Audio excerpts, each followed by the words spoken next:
As many of you know from seeing my last video, my arch enemy, the Connecticut black bear, has become bolder in its attacks.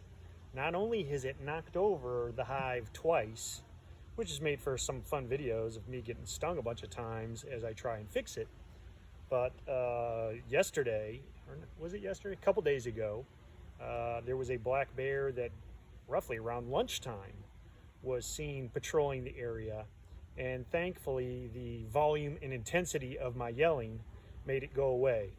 But several people said, "Jed, you need more than just yelling to keep the bears away. You cannot be on alert all the time." Some people said that I should unleash Hazel. She is full of anger. Maybe she would keep the bears away. But the comment that really, kind of hit me as being the best idea was one that my dad threw out. I think Seth may have said something too, which was spikes. Now, many of you would say, "Oh, spikes, expand on that."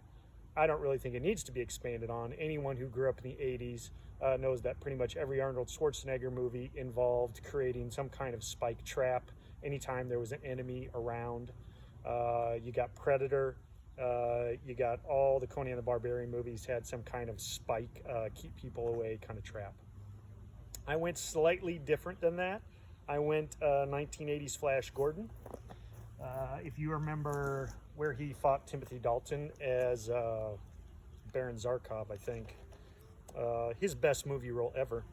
But there was spikes on the ground that they had to avoid. What I've built here is basically a couple layers of cardboard with a little bit of weed tarp, and then weed tarp staples that are quite sharp. I've made 3 of these to basically surround the hive. I don't have one right in front. That could end up being a mistake. But every time the bear is knocked over the hive, it's been from this side to that. And when I saw the bear, it was from that side. So I think it knows not to get right in front of the hive where the bees will get on it fast. So I've surrounded the hive with spike traps. And I've also, you can't quite see it, but there's also a very strong strap that I've strapped down and attached to the concrete blocks. So at this point, it's probably 250 or so pounds that this entire thing strapped together would weigh. So certainly a bear could knock it over, but it's going to have a harder time. I would probably do more than this, but these are the ideas that I've had for now to try and keep the bear away in the short term. So we'll see what happens.